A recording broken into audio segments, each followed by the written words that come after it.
The next speaker we're going to invite up is John Reed. John Reed is a partner in the dispute resolution law firm of Beament Green, and specifically focuses on civil disputes and not only serious personal injury but medical issues as well. Originally from Brantford and the home of Six Nations, and also I understand a collector of art. Has an incredible art collection of Aboriginal artists in Canada. So, John, do you want to come up here? Give John a welcome. Oh, there you are. So, what James Sinclair just said to me is, you've got no time, just do your best. And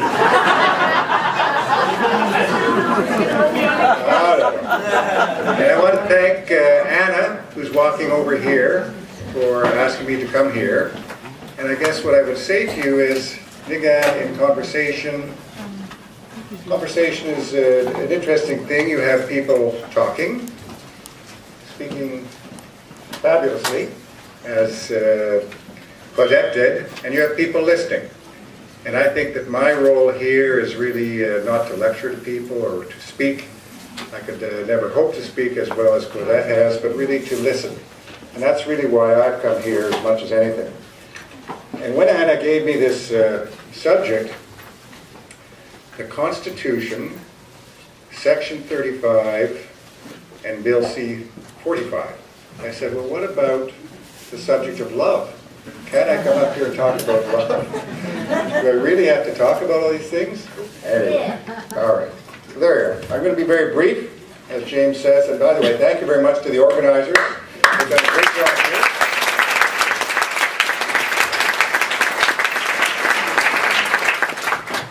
I think one of the things that struck me as I read through a number of things before coming here is that really in many ways it was as simple as this. Nothing about us without us. So if you listen to those words, that's really what this is all about. It's not about people, whether that be the government or lawmakers or whoever, telling Native Canadians what to do. It's really nothing about us without us, which means a dialogue. And this dialogue has certainly been started with this Idle No More movement, starting in Saskatchewan and spreading rapidly. And I think that what I take out of that is it's been a catalyst for an open discussion, which is what I think is happening here today, regarding Indigenous rights and their relationship to all Canadians. And this conversation in a day like today, like this afternoon, is an opportunity to discuss some of these issues and to listen, from my point of view, to Chief White Duck, to all of the people who've been speaking here, and to listen carefully. The conversation now, and I think this is what people are saying, is the time for Indigenous peoples and the settler community to come together and to try to build a bridge based on justice and harmony to the future. One of the things that I was reading keeps on bringing up the Good Red Road. And as I understand it, in the traditional Native Indian worldview, there are many references for following the Good Red Road. And it's important for all of us here to follow that Good Red Road so as to lead to a spiritually balanced, harmonious, respectful, fulfilling and meaningful life of growth, progressing into wisdom and maturity. Having said all of those words, we do have these various statutes, the law, and as just been said, these laws that have in many ways imposed on Indigenous people. One of them being the Indian Act. And I'm not here to talk about that, but does this act establish a regime where band leadership has no real say in political and legislative life on those reserves? Aboriginal rights. Aboriginal people were obviously in prior occupation of lands in Canada. And so these rights are asserted to guarantee the future use of lands in certain ways that the lands were used historically by Aboriginal people. Another concept is Aboriginal title. And this is a subcategory of Aboriginal rights. This is a kind of possessory right to the land itself. And we've heard from many of the people who've been speaking here, I think the central premise of what they're saying is that the land is central to the issues, that is the most important thing that people talk about. The the constitutional rights under Section 35 of the Constitution Act provide various things. They provide, firstly, that the existing Aboriginal and treaty rights of Aboriginal people of Canada are hereby recognized and affirmed, as if they had to say that. Aboriginal peoples of Canada include Indian, Inuit, and Métis people. Number 3, the treaty rights include rights that now exist by way of land claims agreements or may be so acquired. And 4, that Aboriginal and treaty rights are guaranteed equally to male and female persons. So why is this section so important? It provides a demarcation date after which the surviving Aboriginal and treaty rights can no longer be abolished by the federal government. In plain English, the Crown cannot extinguish Aboriginal and treaty rights by legislation after the passage of that Act. Now there's a difference between extinguishment and mere regulation. So for example, this whole concept of a right to fish, which can continue to exist even if it's placed under strict controls. So I'm going to just jump ahead. And duty to consult. Now, it's obvious that the government acts in a fiduciary capacity with respect to Aboriginal peoples and must demonstrate restraint in exercising those powers. And so where Aboriginal and treaty rights have been interfered with by the government but not extinguished, consultation and accommodation are an essential part of, quote, the honourable process of reconciliation which is set out in this Section 35 of the Constitution Act. In a sense, it's going... Is that a signal that I should stop talking? I can live with that. So in a sense, it comes back full circle to what I said, nothing about us without us. A duty to consult.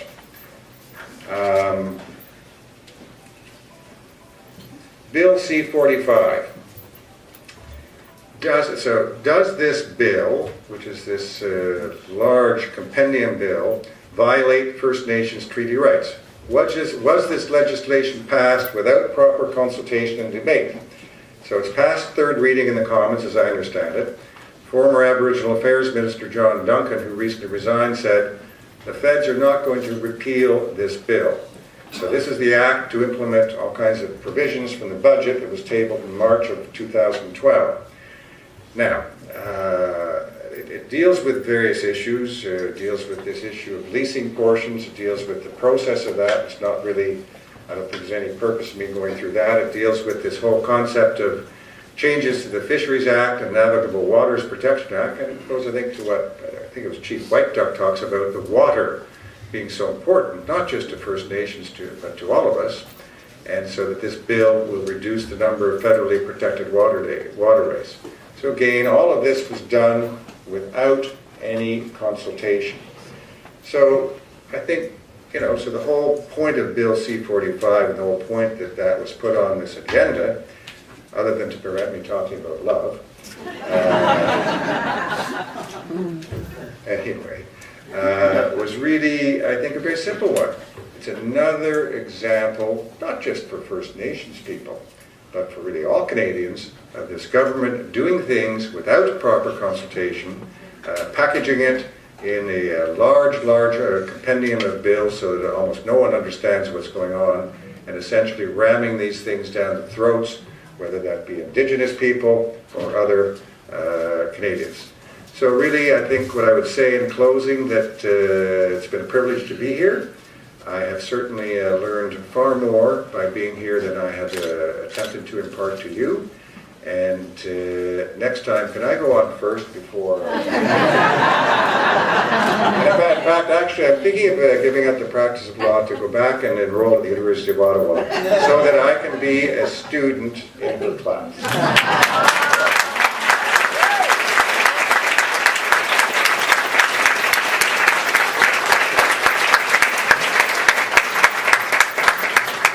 More of a comment than it is a question. Okay. Kwekwe, Suzanne Keeptunadishnaka is also known as Suzanne Kranz. I just wanted to comment on Ms. Commanda's opening remarks regarding the misnomer Indian. And it's also something that I read in the first few pages of Thomas King's new book, The Inconvenient Indian. And I want to share with the group today something that I learned long ago, and I don't even remember where I first heard this, but Christopher Columbus, in the time of 1492, the country that we now know as India did not exist by that name. And Christopher Columbus was an Italian who was hired by the Spaniards to explore. And part of his duty was to report back to his superiors. He wrote poor Spanish, and when he discovered the people of Turtle Island, he reported back that they were a people in Dios, a people of God, a spiritual people. And I would like to suggest that Indian is connected to our original teaching, that we are connected not only to nature, which connects us to spirit, and those bones that Gilbert White Duck spoke about, nurtures the earth and the trees and the flowers and the medicines. We are all connected spiritually, and it was our spirituality that was broken by the Christian missionaries, the newcomers, the residential school policies. And it is our spirituality that we must remember, that we must reclaim, that we must rediscover. And our spirituality is what connects us as human beings. And it's with our relationship to nature. It's not a political one. It's a spiritual one, because it serves to remind us that we are part of the great mystery of creation. And when our current government can strip our land and pollute our waters, he can do that, they can do that, because they have removed our collective connection to our spiritual existence, because it's through nature that we acquire our spirituality. So if by the personification of God that removes us one step away from nature, that is what justifies the pollution of our world. And I really encourage everyone to personalize your politics. Start in your own home, in your own yard, in your own community. Think about what you are doing to the Earth Mother, and think of it from a spiritual perspective. Chinigwe.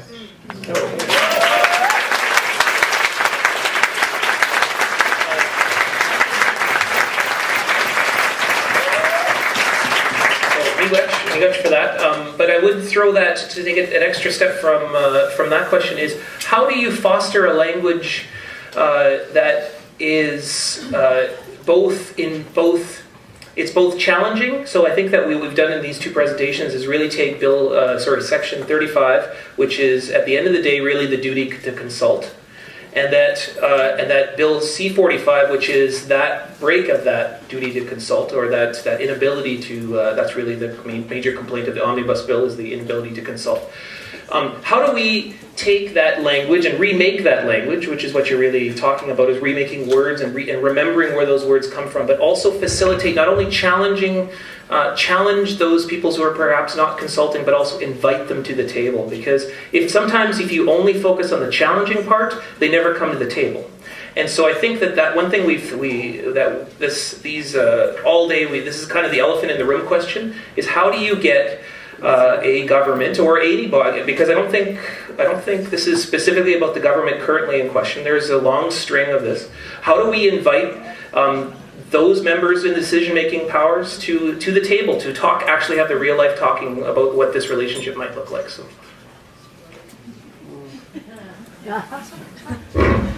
Now you're the professor and I have to be the student answering. Niigaan? You'll be gone. Okay, first of all, before I answer that question, thank you, Suzanne, for that. I just wanted to add to that. You know, when I was growing up as a child, my grandfather William always said, always identify yourself as a North American Indian. Be proud of who you are as an Indian. And I personally rather be called an Indian than an Aboriginal, Native, or even Indigenous. I don't like those terms. First of all, I know who I am as a Anishinaabe. I know who I am. But I'd rather be called an Indian. And yes, absolutely, that history. Los Indios, those who are in God. And our ancestors and our elders have always told us, and in our creation stories, and that medicine, on that medicine wheel, we were the people that were gifted with spirit. So we carry that gift. Okay, so thank you for sharing that, Suzanne, as well, to remind me of that. So for all of you out there, if you want to talk who Claudette Commanda is, you make sure you say that Claudette Commanda is a North American Indian from the Algonquin people. All right? Okay, answer your question now. What did you ask again? Okay, how do we engage, right? What language do we use? Well, I know I could, invite people through our own First Nation language, but I know you're talking more about that political language or that governance language or a language of society, the legal language. I was getting to that. You're rushing me. Okay, sorry. We have to, it's like, and I will reflect back on what my teachers have told me, my elders and my grandfather was one of the greatest lawyers and judges around, was the old man William Commanda. And though many of you that know him, you can attest, you can back me up on that, right?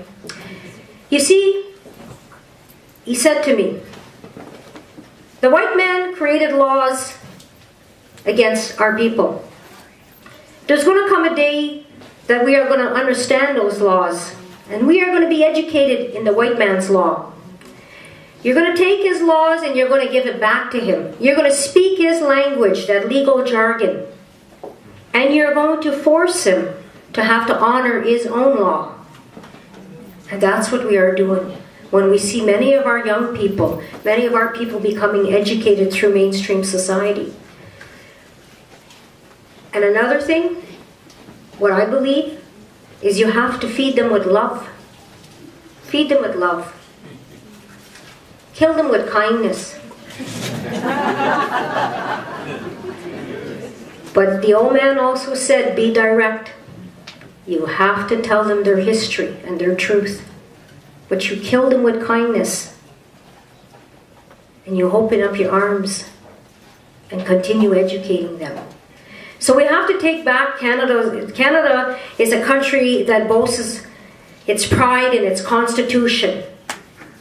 Its pride in how this country was created, the Constitution of the British North American Act, and then Canada's other constitution in 1982. Got to give them back their constitution. Got to give them back the responsibility and empower Canada to be proud of its own laws. That's what's needed. Thank you.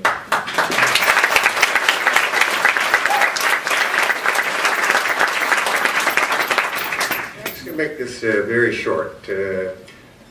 How do you respond to things like that? Well, I'd say this. You don't respond with jargon. You don't engage in the same kind of dialogue. You do, in a sense, such as this young woman spoke, bring a different language to the table. And it's a language of spirituality. It's based on the things that we've been hearing about throughout today. It's not constitutional talk.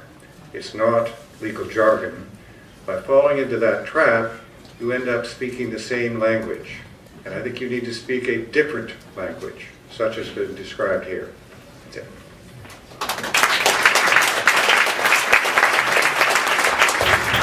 Oh, Niigaanwewidam. Oh, I apologize. We only had time for one question for that session. Oh, geez, look, I turn into the bad guy here, right? Indian time. Is it very quick? Okay, and sorry, I'll get back to you. Okay, okay, very quick. Yeah. Cecilia Cal, is the working? Yep. Cecilia Cal, a Clincho woman from the Northwest Territories, gave me permission to tell you that she won the first United Nations judgment against Canada for racism in February. And that's because of the government of the Northwest Territories illegally removed her name from her own home, and a non-Aboriginal husband kicked her out of her own home and her own community.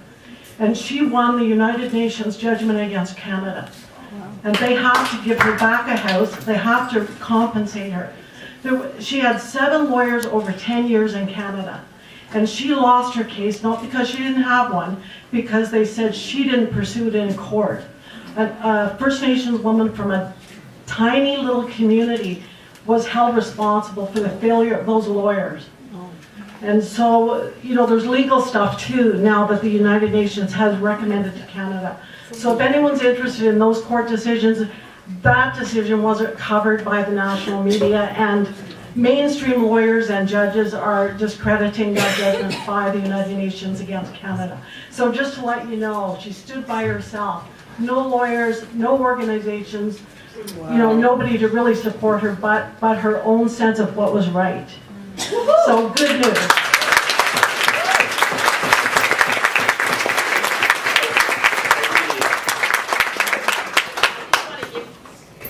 I just want to give you what Canada is.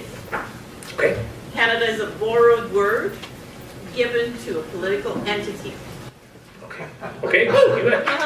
Yeah, one of the things I do with my undergrads is very first class. Is I have 200 undergrads in my first year class, Intro Native Peoples in Canada. Very first class, we talk about where's Canada come from. First thing I ask them, 200 hands don't go up. None of them go up. I say, where does the word come from? And the very first class, we talk about that history, and that is so eye-opening. It's just a minimal, tiny little thing, and I just explain to them where the word comes from and who spoke the word and where does it come from.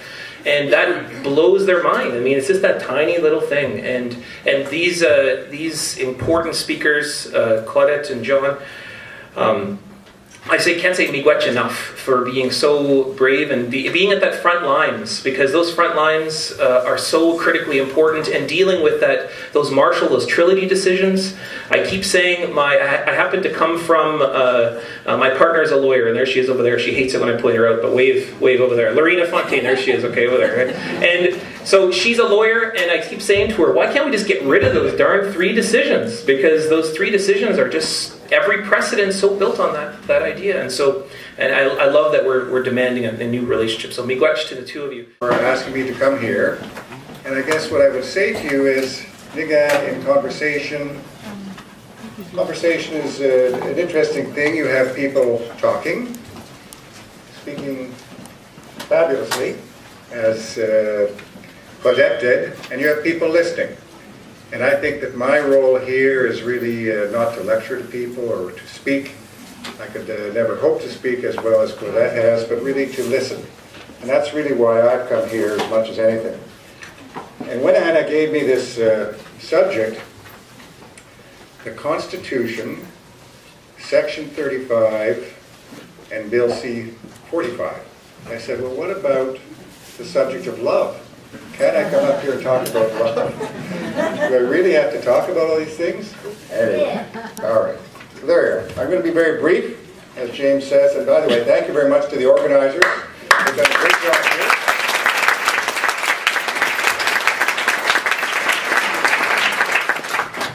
So I think one of the things that struck me as I read through a number of things before coming here is that really in many ways it was as simple as this.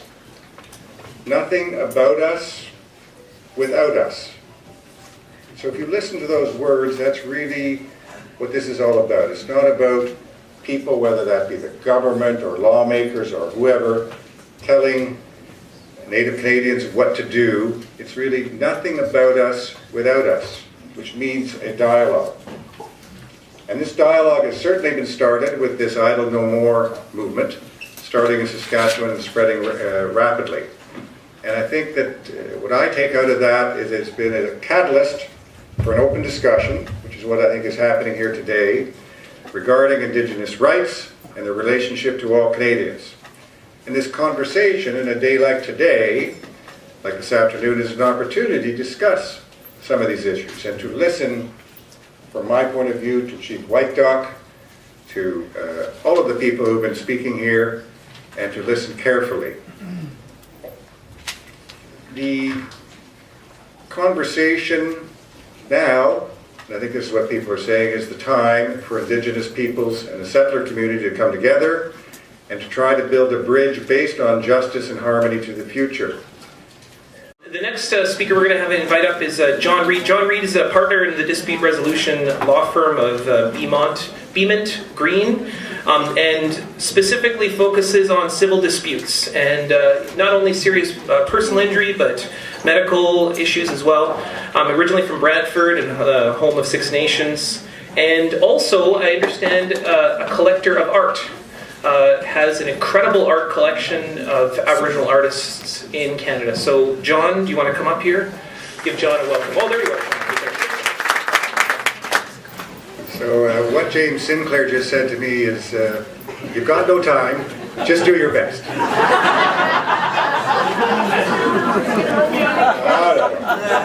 I want to thank Anna, who's walking over here, for one of the things that I was reading keeps on bringing up the Good Red Road. And as I understand it, in the traditional Native Indian worldview, there are many references for following the Good Red Road. And it's important for all of us here to follow that Good Red Road so as to lead to a spiritually balanced, harmonious, respectful, fulfilling and meaningful life of growth, progressing into wisdom and maturity. Having said all of those words, we do have these various statutes, the law, and as just been said, these laws that have in many ways imposed on Indigenous people. One of them being the Indian Act. And I'm not here to talk about that, but does this act establish a regime where band leadership has no real say in political and legislative life on